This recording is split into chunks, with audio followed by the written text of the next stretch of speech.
Assalamualaikum warahmatullahi wabarakatuh. Waalaikumsalam warahmatullahi wabarakatuh. Mohon maaf Bapak Ibu guru dan Ibu Kepala Sekolah SDIT Hidayatul Muhtadin. Hari ini saya merepotkan waktu Bapak Ibu sekalian untuk memenuhi tugas saya, yaitu memberi pembahasan kepada rekan-rekan semua tentang materi yang sudah saya terima di penggerak ini. Jadi di sini saya akan menyampaikan materi yang telah saya pelajari dan ada beberapa yang sudah saya praktekkan di kelas. Nanti barangkali Bapak Ibu ada yang ditanyakan atau ada tanggapan, nanti kita di sini sharing ya. Saya di sini tidak niat untuk menggurui Bapak Ibu atau kepala sekolah. Di sini saya ingin menyampaikan saja apa yang sudah saya terima di pendidikan guru penggerak selama ini.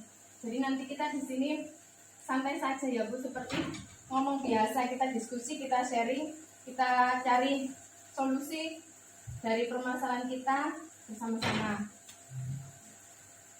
Dan materi yang pertama yaitu tentang modul 1.4 budaya positif. Bapak Ibu bisa lihat di fotokopi yang sudah saya berikan. Mohon maaf, di sini juga kita keterbatasan waktu, juga keterbatasan sarana dan prasarana karena tidak ada LCD-nya sedang rusak. Jadi saya bisa membagikan hanya fotokopi. Di dalam budaya positif ini,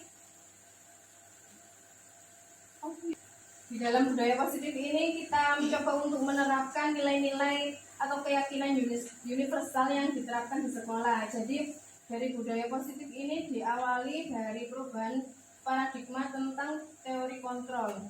Yang selama ini mungkin kita sebagai guru merasa berkewajiban mengontrol perilaku siswa agar memiliki perilaku yang sesuai yang diharapkan guru. Sebenarnya itu tidak boleh karena siswa juga bisa mengontrol dirinya sendiri, tidak hanya dikontrol oleh guru. Nah, nanti ada bahasanya sendiri, yaitu ada 5 teori kontrol, ada juga stimulus dan respon. Nah, misalnya kita mencoba mengubah orang lain agar berpandangan sama dengan kita, teori kontrolnya itu kita berusaha memahami pandangan orang lain tentang dunia. Kalau misalnya stimulus responnya perilaku buruk dilihat sebagai suatu kesalahan, teori kontrolnya semua perilaku memiliki tujuan. Nah, jadi kita itu tidak boleh memandang anak itu selalu salah. Terkadang kita tidak tahu tujuan anak tersebut melakukan kesalahan itu tujuannya apa, kita kan tidak tahu kan. Kita cuma menilai yang salahnya saja. Orang lain bisa mengontrol saya. Teorinya hanya Anda yang bisa mengontrol diri Anda. Nah, sebenarnya hanya kita sih yang bisa mengontrol diri kita. Jadi hanya anak itu yang bisa mengontrol dirinya sendiri. Guru itu hanya bisa mengarahkan. Bisa dibaca sendiri ya Bapak Ibu selanjutnya. Yang selanjutnya yaitu makna disiplin. Disiplin itu berasal dari bahasa Latin, artinya disiplina, yang artinya belajar. Makna asal dari kata disiplin berkonotasi dengan disiplin diri dari murid-murid Socrates dan Plato. Nah, disiplin ini membuat orang menggali potensinya menuju sebuah tujuan apa yang dia hargai. Namun, dalam budaya kita, makna disiplin telah berubah menjadi sesuatu yang dilakukan seseorang pada orang lain untuk mendapatkan kepatuhan, kecenderungan umum, dan menghubungkan kata disiplin dengan ketidaknyamanan, bukan dengan apa yang kita hargai atau pencapaian suatu tujuan mulia. Untuk materi yang selanjutnya yaitu teori motivasi, hukuman, dan penghargaan dan restitusi. Untuk teori motivasi ini, untuk menghindari ketidaknyamanan atau hukuman, anak kan biasanya tidak nyaman kalau mendapat hukuman. Nah, berarti anak ini butuh motivasi eksternal. Motivasi eksternal itu berasal dari luarnya anak. Misalnya guru memberi motivasi atau dari orang tua atau juga bisa dari temannya. Misalnya temannya yang bisa menyemangati yang tidak bisa. Nah, seperti itu untuk mendapatkan imbalan dari orang lain atau institusi. Anak juga mungkin termotivasi dengan reward. Misalnya tidak mau mengerjakan PR, guru memberikan reward, akhirnya dia jadi mau mengerjakan. Terus ada juga motivasi itu yang berasal dari dirinya sendiri. Nah, ini yang sangat penting. Harusnya motivasi itu dari dalam diri. Jadi anak tidak menunggu dimotivasi sama bu guru atau orang tua atau teman-temannya.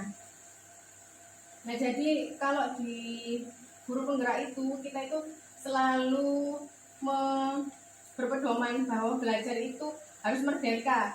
Tetapi di sini kita seringkali tidak memerdekakan siswa. Kita menuntut tugas-tugas kepada siswa yang harus dikerjakan dari waktu ini sampai waktu ini. Sebenarnya itu tidak boleh Bapak Ibu, tapi memang keadaan sekolah kita dan siswa kita kalau tidak seperti itu kan tidak ada yang mengerjakan tugas seperti itu ya. Jadi kita juga di sini masih belajar bagaimana menempatkan diri agar bisa memerdekakan siswa, tapi siswa itu juga tetap bertanggung jawab dengan tugasnya. Nah, selanjutnya yaitu restitusi. Restitusi itu proses menciptakan kondisi bagi murid untuk memperbaiki kesalahan mereka, sehingga mereka bisa kembali pada kelompok mereka dengan karakter yang lebih kuat. Nah, kemarin itu saya sudah melakukan percobaan restitusi kepada siswa kelas 6. Bapak Ibu tolong dilihat HP-nya, saya kirim di grup WA. Nah, itu sudah saya terapkan di kelas 6, barangkali nanti bisa buat contoh Bapak Ibu dalam dalam mengingatkan siswanya, biar tidak terlalu siswa kalau diingatkan kadang dikasih teguran, kadang itu kan mangkel, kadang itu marah ya, jengkel aja. Jadi kita cari cara pakai restitusi ini, kita cari kesalahannya, kita validasi yang salah, sama kita meyakinkan kesepakatan kita di kelas agar anak itu menyadari bahwa dia sedang melakukan kesalahan. Nah, ciri-cirinya restitusi bukan menebus kesalahan, namun belajar dari kesalahan. Memperbaiki hubungan, tawaran bukan paksaan. Restitusi menuntun untuk melihat ke dalam diri, mencari kebutuhan dasar yang mendasari tindakan. Restitusi diri adalah cara yang paling baik. Fokus pada karakter, bukan tindakan. Restitusi fokus pada solusi. Restitusi mengembalikan murid yang berbuat salah pada kelompoknya. Jadi kadang anak kalau sudah berbuat salah, biasanya kan dikucilkan. Nah, kalau dari kita pakai restitusi ini, nanti anak itu bisa kembali ke kelompoknya, diterima seperti semula. Untuk yang selanjutnya yaitu keyakinan kelas. Nah, saya di sini sudah mencoba untuk membuat keyakinan di kelas. Keyakinan itu seperti peraturan, namun kalau keyakinan kita itu tidak terlalu menuntut siswa untuk menaati peraturan, tapi justru kita itu membuat aturan yang sudah disepakati oleh siswa dan juga guru. Contoh-contohnya sudah saya kirim di grup ya, Bapak Ibu nanti bisa lihat contoh-contohnya kesepakatan kelas. Saya kira Bapak Ibu sudah bisa membaca sendiri dari fotokopi yang sudah saya berikan. Biar tidak terlalu lama saya mengganggu waktunya, saya lanjutkan ke 5 posisi kontrol. Yang pertama yaitu penghukum, membuat orang merasa bersalah, teman, pemantau, dan manajer. Nah, kita seringkali kan dalam posisi penghukum, kita seringkali menghadiri atau membentak anak-anak itu kan. Nah, sebenarnya itu tidak boleh. Jadi kita lebih baik ke posisi manajer, yaitu mengajukan pertanyaan-pertanyaan apabila anak itu melakukan salah. Kita menanya dulu, kenapa kamu melakukan kesalahan ini? Nah, seperti itu. Kalau sudah buat keyakinan kelas, kenapa kamu melanggar keyakinan kelas yang sudah kita buat? Apa kamu masih ingat? Nah, seperti itu. Jadi kita sudah tidak boleh lagi pakai posisi kontrol penghukum. Nah, kita bertanya dengan anak itu ada juga caranya biar anak tidak sampai merasa marah atau dia merasa tidak dihargai atau dan sebagainya. Untuk yang terakhir yaitu segitiga restitusi, tadi yang seperti saya sampaikan, restitusi contohnya di kelas 6. Mungkin Bapak Ibu ada yang ditanyakan. Assalamualaikum warahmatullahi wabarakatuh. Waalaikumsalam. Dari beberapa materi atau yang disampaikan Bu Anissa tadi, menurut saya ada sedikit pertanyaan seperti apakah konsep budaya positif menurut Anda? Dan apakah budaya positif di sekolah berdiri sendiri dalam menciptakan budaya yang baik? Silakan dijawab. Terima kasih. Mohon maaf, saya akan menjawab sesuai dengan apa yang sudah saya tahu ya. Nanti barangkali ada yang kurang, Bu Nur minta tolong ditambahkan. Nah, jadi Bu Nur ini juga calon guru penggerak angkatan 5 sama seperti saya, dan beliau tentunya lebih senior dari saya. Kalau menurut saya, Bu Aini, budaya positif itu merupakan perwujudan dari nilai-nilai atau keyakinan universal yang diterapkan di sekolah. Budaya positif diawali dengan perubahan paradigma tentang teori kontrol. Selama ini, barangkali kita sebagai guru merasa berkewajiban mengontrol perilaku siswa agar memiliki perilaku yang sesuai yang diharapkan guru. Nah, itu sebenarnya kan tidak boleh. Jadi dengan demikian, budaya positif di sekolah tidaklah berdiri sendiri dalam menciptakan budaya ajar yang baik, melainkan satu sama lain itu saling terintegrasi dan juga saling mempengaruhi. Contohnya budaya positif yang bisa kita terapkan mungkin di sini yang simpel-simpel saja, seperti cinta kebersihan dan lingkungan. Itu kan sangat perlu, Bu. Misalnya anak-anak pagi sudah bersih, tetapi pas duduk di situ anak-anak makan, setelah kita suruh masuk, loh kok sampahnya banyak, padahal tadi sebelum dia duduk itu sudah bersih. Nah, itu sangat perlu. Mungkin nanti Ibu Kepala Sekolah bisa membantu saya untuk mewujudkan program-program saya yang saya usung dari guru penggerak ini. Nah, yang selanjutnya mungkin jujur. Seringkali anak kan pipis bilang ke kamar mandi tapi ternyata jajan. Nah, itu Bu yang perlu nanti kita aturlah bagaimana. Yang jual kantin itu juga tidak boleh menjualkan makanannya, yang anak-anak juga tidak boleh beli gitu. Yang ketiga yaitu menaati tata tertib sekolah. Misalnya berangkat tepat waktu, atau kadang anak kan berangkat kesiangan tidak ikut sholat duha. Nah, itu harus kita adakan seperti kita itu memantau anak. Jangan sampai anak itu tidak sampai sholat duha pada hari tersebut. Nah, seperti itu. Bu Nur mungkin bisa menambahkan. Ya, terima kasih Bu Anissa. Saya sedikit menambahkan tanggapan tentang budaya positif yang saya alami dari pembelajaran modul 1.4 kemarin tentang budaya positif, bahwa kita sendiri sudah dapat menafsirkan yang mana budaya itu artinya kebiasaan dan positif itu sendiri artinya perilaku atau kebaikan. Jadi kita dapat mendetailkan budaya positif itu adalah kebiasaan yang baik yang perlu diterapkan di lingkungan sekolah.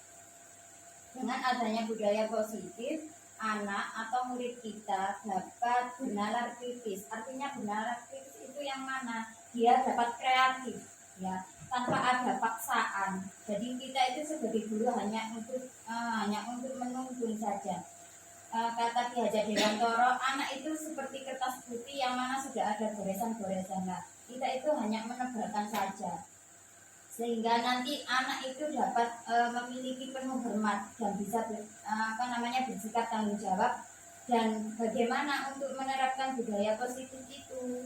Apakah kita harus hanya guru si A, si B? Tidak bisa, melainkan harus ada kolaboratif. Artinya kolaboratif itu kerjasama antara kepala sekolah, kemudian kita juga akan kerjasama kolaboratif dengan rekan-rekan guru, terutama juga siswa, dan setelah itu kita kolaboratif dengan orang tua atau wali murid. Nah, dengan hubungan kedekatan tersebut mungkin akan memunculkan dampak budaya positif buat lingkungan sekolah. Itu tambahan dari saya. Terima kasih. Terima kasih Bu Nur. Untuk Bu Aini sampun jelas ya. Sampun. Okay. Untuk Ibu Kepala Sekolah barangkali ada pertanyaan. Mungkin ada satu pertanyaan tadi mengenai keyakinan. Sebelumnya mohon maaf. Pertanyaan saya, mengapa harus keyakinan kelas? Apa tidak bisa peraturan saja? Jadi kedua-duanya bisa dijawab sama Bu Nur maupun Mbak Anissa yang kedua-duanya adalah calon penggerak. Silakan.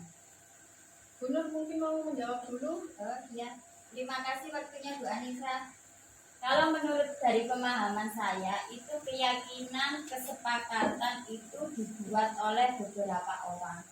Kalau peraturan itu hanya yang berpihak dengan satu orang saja, Bu. Kalau misalnya kita membuat keyakinan kelas, nah Berarti kan keyakinan kelas itu ada beberapa murid dan itu akan juga dikolaborasi dengan guru. Jadi ada kerjasama antara guru dan murid atau siswa tersebut. Nah, kalau peraturan itu hanya guru saja. Jadi antara keyakinan dan peraturan itu sangat beda sekali.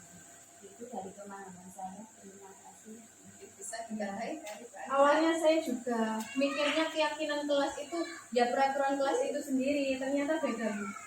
Coba kalau kita buat peraturan kelas, di dalam peraturan itu yang kita tempel di kelas itu kan aturan-aturan untuk siswa dan siswa. Tidak ada kan aturan untuk guru.